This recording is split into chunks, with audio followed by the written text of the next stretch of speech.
I got a question on YouTube in the comments from, of course, I get another spam call. I've been getting a ton of these recently. Anyways, Desert Flower on YouTube says, how do you use breath when traversing the experiences?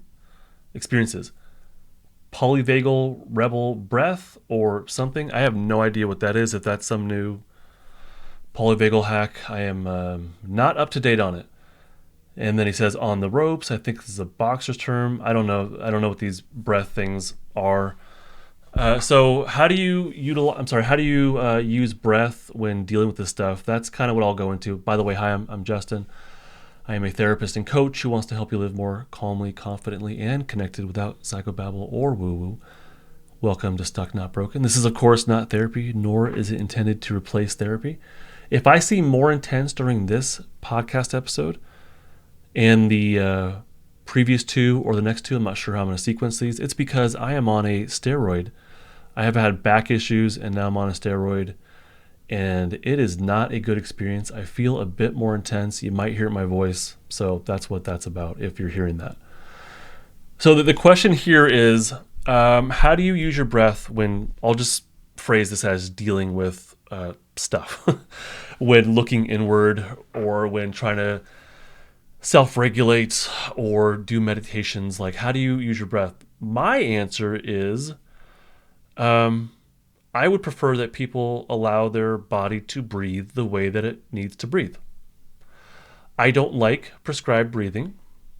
I prefer my clients not count their breaths or count how many seconds they are breathing for, or in or out, or holding it for. To me, that adds a layer of thought that is not necessary and potentially unhelpful. If someone needs that kind of containment, cool, that's fine. That's probably more of a coping skill though, and that's fine. I have no problem with that whatsoever. But if the intention is to feel into what's happening within us, I would recommend we reduce our cognitions as much as we can.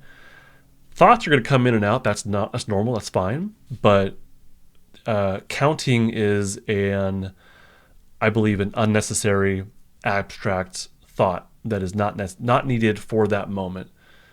To connect with what's happening within us, we anchor into safety, mindfully anchor into safety, feel safety within us, and then we would tiptoe into defensive activation as we are open and curious and ready to. And we would only stay with defensive activation as our safety state allows us to. Okay, so how does breath come into this? When I lead people in the Unstucking Academy, when I lead like a cohort or a skills practice, when I lead those, I will utilize one intentional bigger breath here and there. And even I believe that's kind of artificial, but it's fine. It kind of serves as like an anchoring point. So it's not like hold it, breathe in for 3 and then hold it for 4 and then out for 12, whatever the heck. I'm just making up numbers. It's not like that. It's just taking a bigger breath than your previous one and let it out slowly if you can. That's really it. But all that does is helps to balance out defensive activation, helps to bring us back to the body if needed. I think that can be a great way to re-anchor. But if you're doing this by yourself, you really have to be aware of defensive activation that might be getting too much, and then maybe use that one intentional breath to re-anchor into safety and then pause the practice or continue with feeling into defensive activation. So that's how I look at it. I would much rather people utilize maybe one intentional breath here and there to re-anchor into safety. Other than that, your body knows how much oxygen it needs, so just let it breathe the way that it needs to breathe. That's what I recommend. I know that there's no system, there's no hack here, there's no gimmick. It's just, your body knows how to breathe, so let it breathe. And while it's breathing, just be mindful of it. The way I work is I teach people to be mindful of their breath and the way it naturally wants to breathe, maybe taking that one intentional breath. But then besides that, we're really kind of looking at what safety feels like in the body at a very deep level and describing what it feels like. And besides that, we're also looking at stuck defensive activation that's just kind of lingering there, but also being mindful of other, I call them obstacles, other things that pop up. So, for example, someone might be they might be anchored in safety and trying to feel into what immobility or what collapse feels like, but then all of a sudden there's like a spike of, we'll say anxiety or something like that. And so we got to be mindful of these little spikes and notice them as they come up. So there's like a lot of pieces that we're mindful of, and breath is one of them. But to me, I would get concerned about someone trying to count their breathing. And now it's like, we're worried about, am I counting it right? And that is not where I want people's mindfulness to be. I don't want them to be in a state of like evaluating, am I doing this right or wrong? I would much rather them be curious about what's naturally there, what's naturally coming up. And so using our cognitions to count or to gauge, am I doing this right or wrong? To me, that seems like it's a step in the wrong direction. But again, if someone's in a heightened state and they need to contain their defensive activation, I think that's perfectly fine. I don't have a problem with that whatsoever.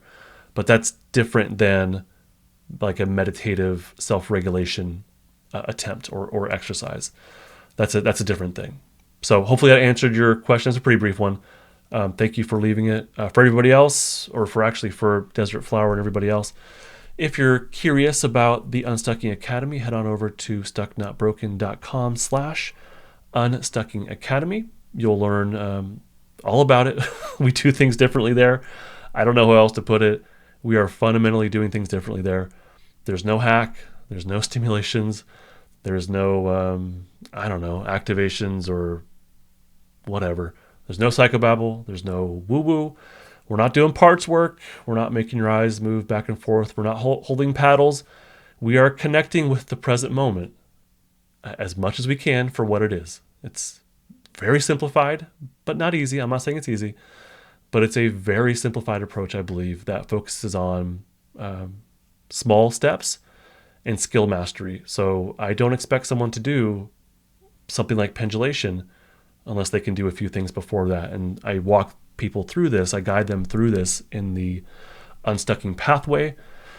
It's a step-by-step system, I guess, or pathway. It's a step-by-step pathway that leads people through learning the polyvagal theory, building their safety state, and then building the self-regulation skills one by one after the other, as they build mastery, and then they move on to the next one.